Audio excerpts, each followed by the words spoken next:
xe hướng sao này. Vâng, em ở nhà mà. Anh Hướng à? Vâng. Ui, anh dậy sớm thế.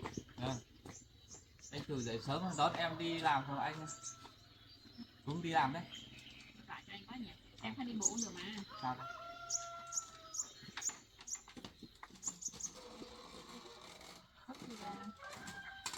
Em hay Đón em không hay đi làm. Vâng. Em đang ấy xô. Hay đi làm. Không nhớ lắm. Vâng. Em chắc là dậy sớm lắm nhỉ? Vâng, em dậy lúc 4 giờ. Dậy lúc 4 giờ à? Vâng. Em lấy cơm xong hết à? Xong bây giờ thì bây giờ có anh ở mình đón em không đi bộ. Làm được bao nhiêu thư viện à? Thế là em cho tất cái gì đồ này vào thì anh đưa em đi. Em cho đi vào.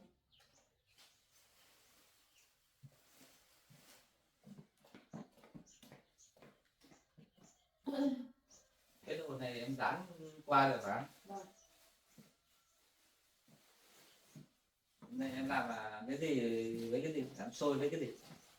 Xôi với lại xúc xích thôi. À, vâng, làm hai cái này được. Làm nhiều thứ nó đi lắm. Vâng, rồi ngày làm đấy. Con Làm cái khác. con nó thấy nhiều thứ con nó cứ rồi này rồi thì con mình không làm.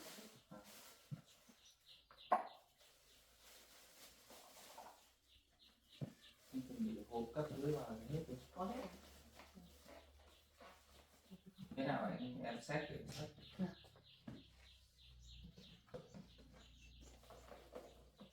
Đây, đây mình đặt lên bên trên.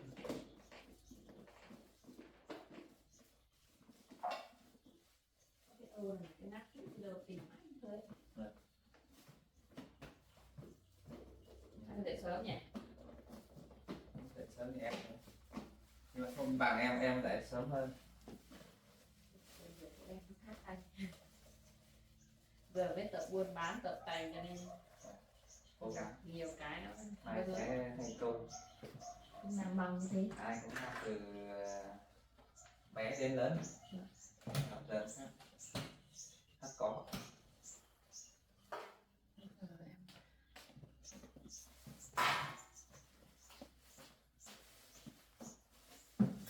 Cái này chắc em thích.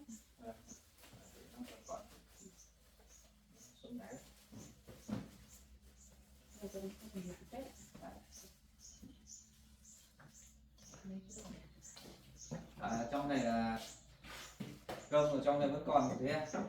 Thế này em nấu nhiều vậy nhỉ? Em nấu nhiều họ đặt lấy anh. Thế này em cho thêm một túi vào đây đi.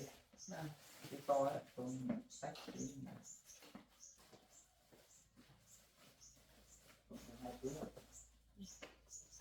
Để cả lãi đi gói cơm cho họ. Hôm nay kiểu là ngày rằm ấy, nên là họ lấy cơm đi nhận. Nước cho cả.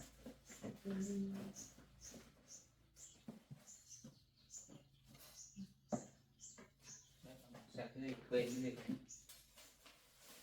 Tí vào trong kia để quên. Em mặc em dép. Mặc áo dép.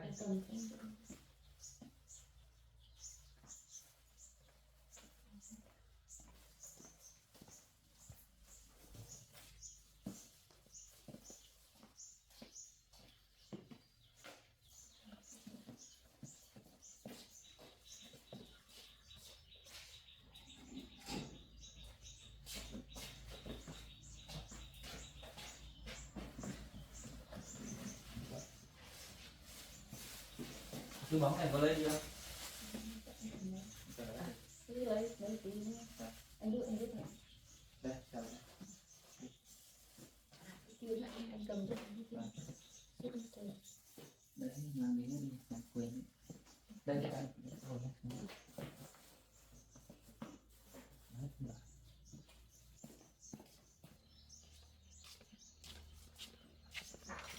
Em đưa anh sách, anh cầm.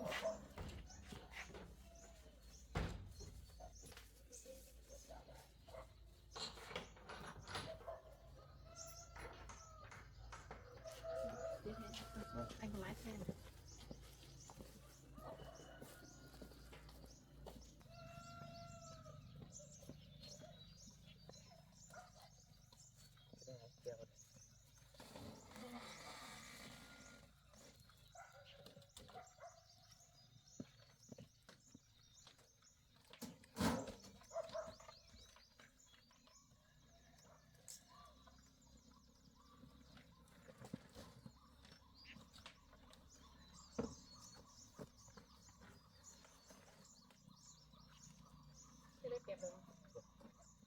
Còn cái này để đem thôi.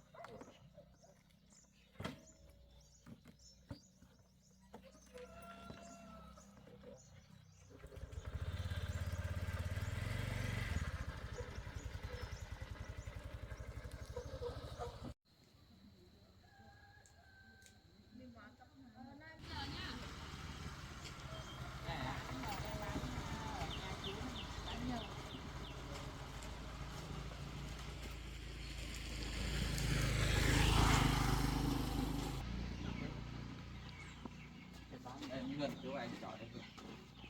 Anh chọn gần đây à? Hôm nào ở ra chơi nhà trọ anh nhé.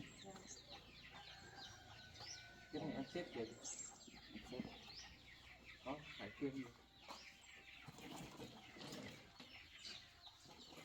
Em bán nhờ chú này.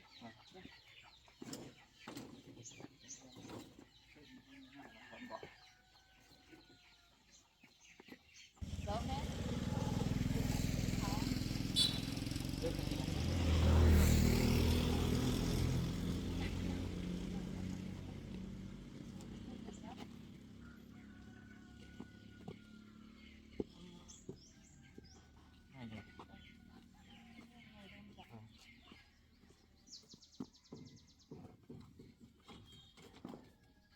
Cho các cháu lên.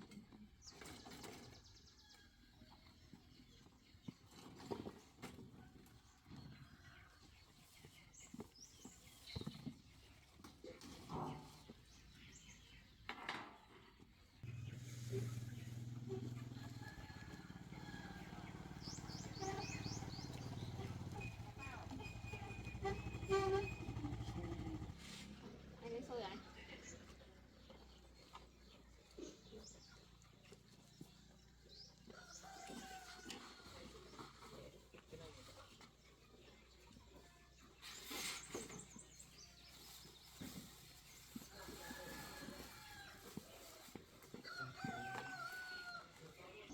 Anh đi về đi làm đi.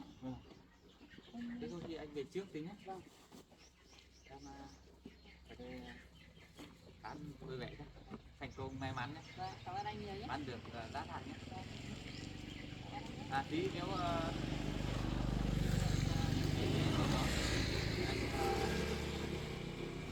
em chịu ngủ nhé. Anh không muộn nhé. Em bán khi nào hết hàng thì em làm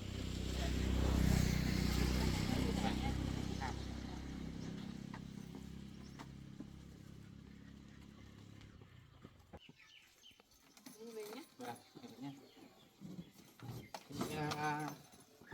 Mua hàng một rồi giúp người yêu của em nhé anh nhé. Vâng. Mua về cho các cháu.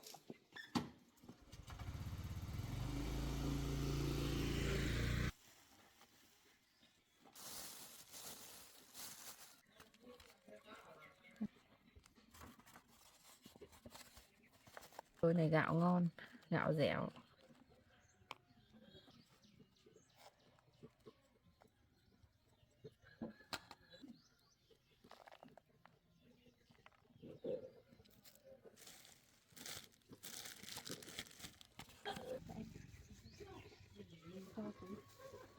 Có 2 hộp à?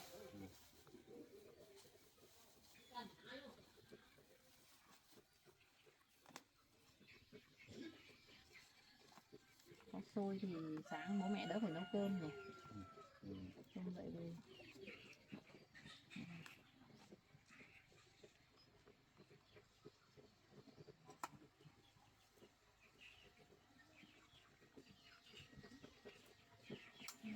Nó hay cái thi rồi. À, có ăn tương ớt không anh? Không, tương ớt rồi. Em sợ em quên lọ tương ớt ở đây.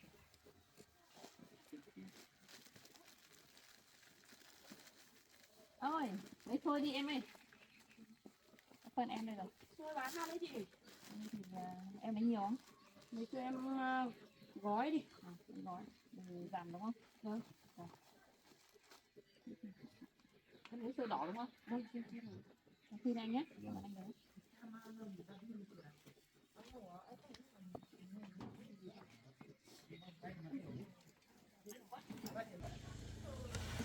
Nóng hổi đây.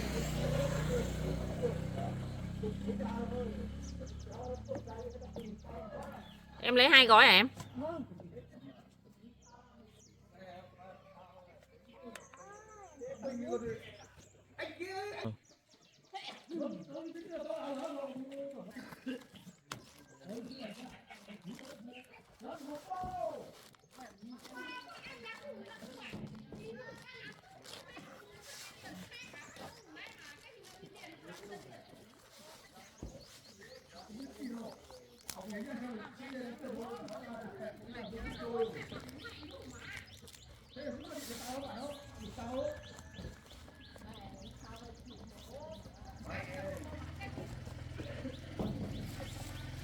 Đúng là thì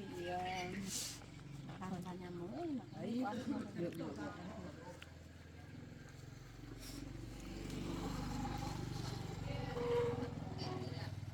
Con chờ bác tí nhé. Các chị chưa dậy à? chưa thằng này mình dậy một cái là nó cũng lên xe nó có ăn chút xíu rồi chút xíu không Mua thế này nó cũng bằng rẻ thôi mà. Được. Mua gạo đắt đấy. Mua gạo là 20.000 một cân rồi. khi nó dậy thì em lấy mấy cái chút xíu nữa chém 2 cái vậy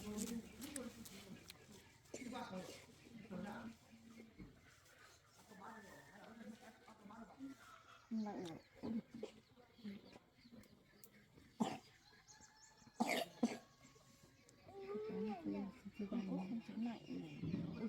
Mình có găng tay mà.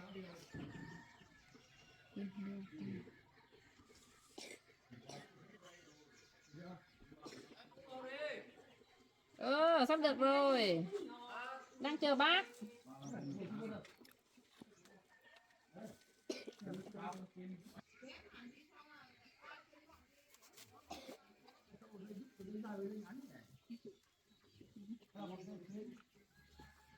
Con đến hộp Bao hộp à?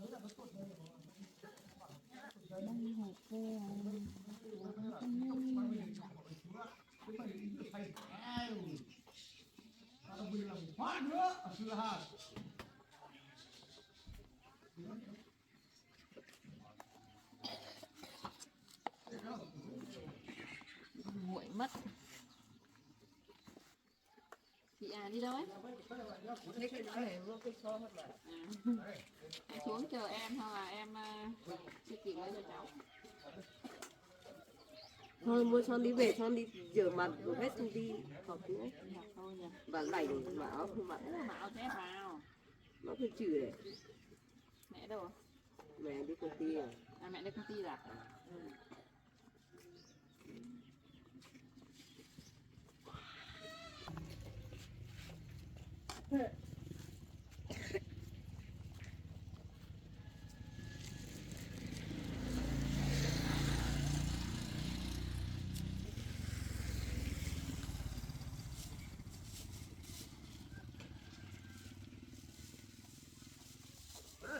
Ba anh em à? Về nhà mẹ rồi nhé. Đây của con 15.000. Một tay nó không cái đâu quay gì được. Tay đi bên này thì ông có đau mẹ rồi. Đây, có bị vào trong này. Không, chỉ đi ra đây là đây. Tiền lẻ to đấy. Rồi, bác thiếu con 1.000 rồi. Tí nữa con đi học thì con xuống đây lấy nhé. Nó không có tiền lẻ rồi. Về nhà bảo mẹ nhé.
Đâu ông để ý đâu em không? Kéo hết đi, vẫn câu đấy một ba hai mét đó, 3 mét đó. Kéo đi. Em ấy chỉ lấy lọ mới nhá.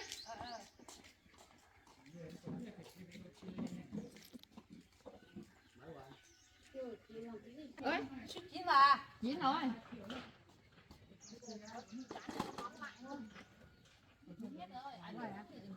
quên biết này phải mua không một tí một chút xíu nhưng mà chị chín được cơ Chín rồi.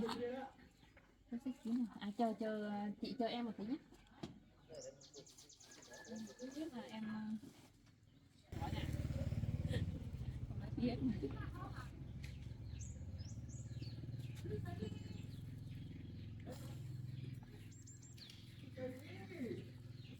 Đến mặt này rồi nhỉ.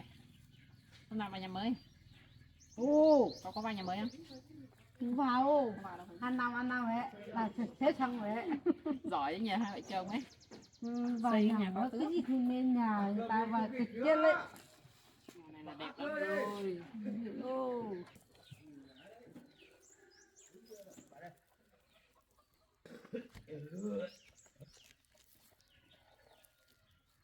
Chị lấy 20.000 à? Lấy mấy cái xếp đấy.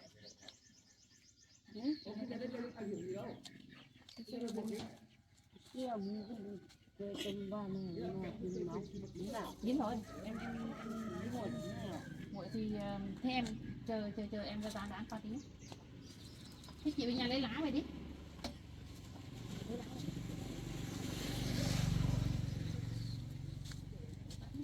Ừ, để đây. Xong rồi về nhà lấy lá về.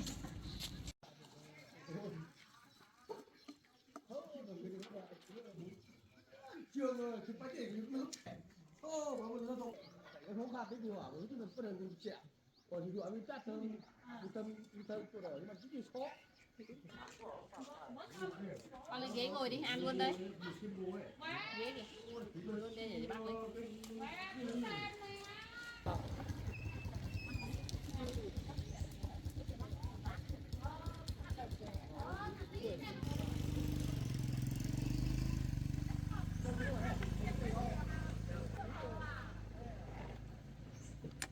Vi à, mẹ Vi. Lấy cái về. Ông Hào à, sao là về?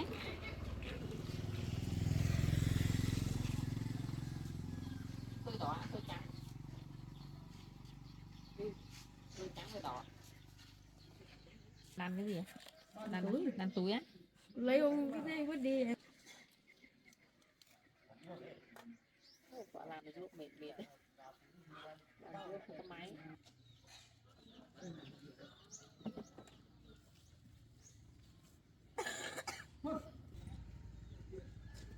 Mẹ đi sinh gái đấy nhỉ?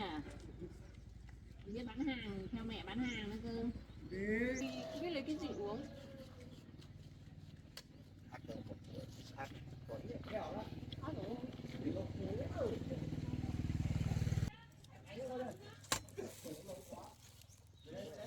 Có ăn tương ớt không? Ăn à?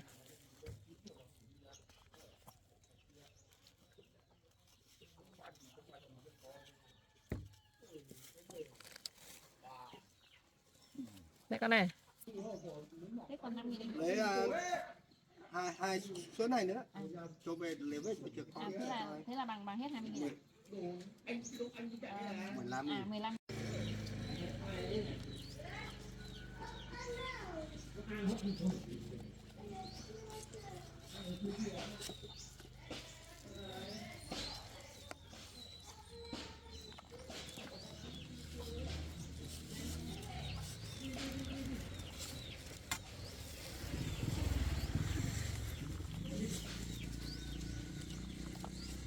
Lấy từng ớt không anh ơi?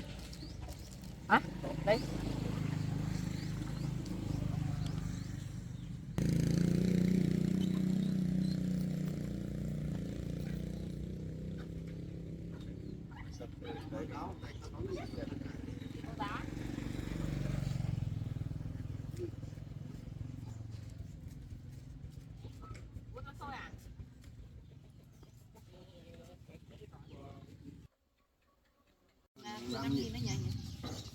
Mọi nhìn su bố này.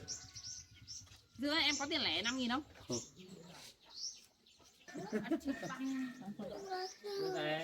Ngon rồi, một qua đâu.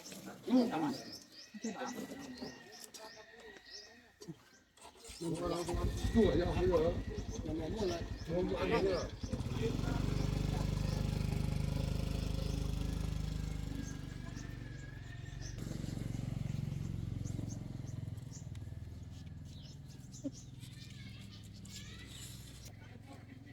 Hai đoạn vàng. Đấy, tôi lại phải liên tục. Rồi, con ngồi xuống đây ăn đi. Chưa về. Vậy em phải đổi rồi à? Trời nhỉ.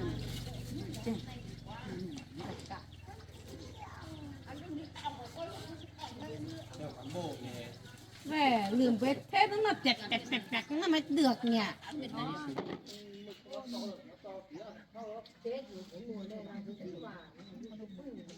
Thì bác tí đưa cháu đi học đi. Nếu phải cháu lại. À, bác. Để đưa 5.000 tiền cho. Đúng rồi. Ăn nhá. Nuốt đi. Thì nhé, cháu bác. Đi ơi. Lấy hai chị ở đây đó, ở đây đó mà. Mấy này không học à? lớp của chị ở đây phải không? Tệ mà. Thành khô. Con tưởng là cũng tạo cái gì ạ? Anh là tạo một cái gây ra đi mẹ em đấy. Em ấy.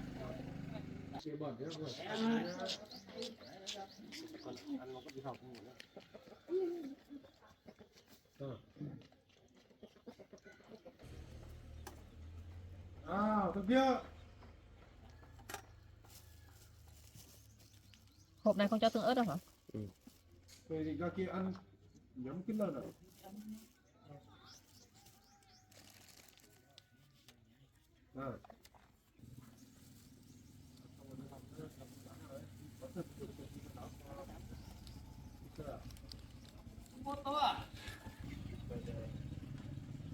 Thì cháu gửi cho xem.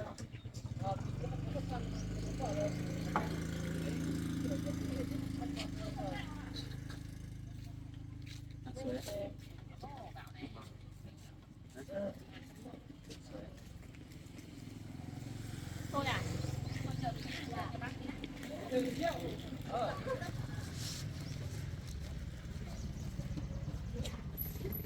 Sắp cứng rồi đấy. Sôi lâu ấy. Nó dẻo lắm. Cháu rồi à? Ô cái lá này ướt đấy chị. Rửa. À rửa qua à? Chị không lao. Thì lấy một hộp xuống. Anh ơi.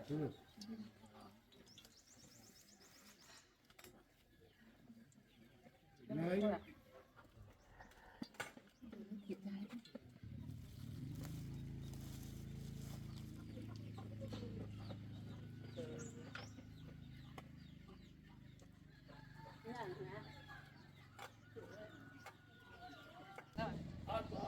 Ở đây cái mồm cũng há được rồi. Ăn lại cắt cả cái mồm to, cái mồm bé. Kiểu này là nó đi về Hôm nay tôi được 2 nữa. lấy thêm một cái xích xích nữa cho con. Hôm nay ai đi học em lấy. Tính ra lấy cho xong cho vào luôn, không cho vào Bác chú đưa đi nhỉ? Bác chú đưa đi, bác chú muốn kẹo cho. Tôi đã đi ấy đấy. Với mùng đến mùng 10 cơ. 10 đi. Hả? Mẹ đâu rồi? Đi đâu? Mẹ đâu rồi? Đi là tiền đi sửa đường đó. Sửa luôn. Đến nghe cả cái gì? Nên về cho nó cầm ăn, xôi bón cho nó. Mẹ đi chưa về đâu hả? Gọi như là cả cái túi xì của gấp pỉ ấy. Thấy chưa? Bố thấy đấy.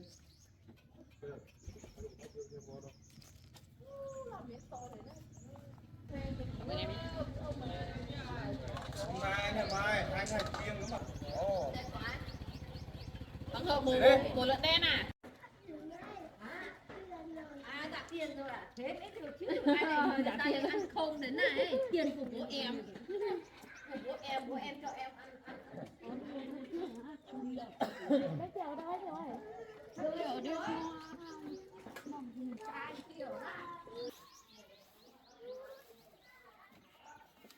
Đây. Đi lên bà ngoại. Hôm nay có đi xả mộ Bảo tí mà chắc không bà ngoại này. chắc hôm nào con đi làm cả đời Xin cảm ơn. Tôi hết rồi rồi. Còn bán mấy con sắp xếp xong đi về. Hết thôi rồi.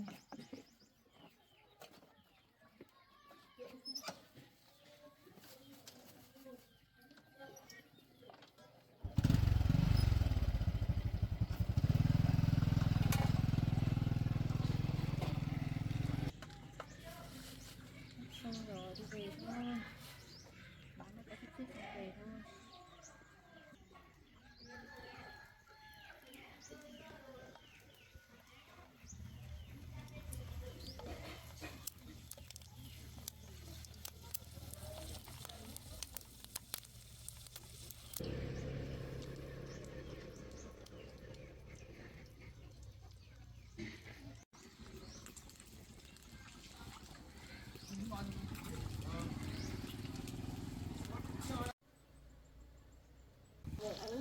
Có ăn nổi.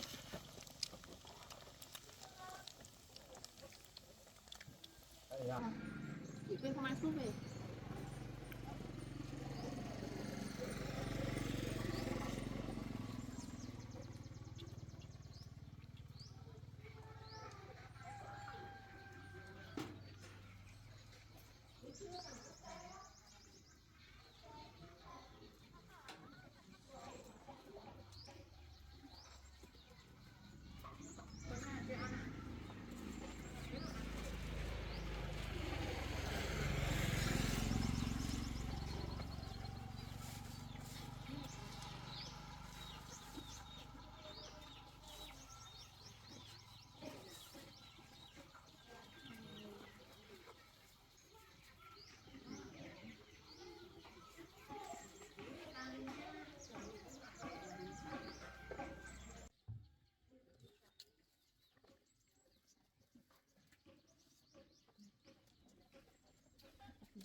Chưa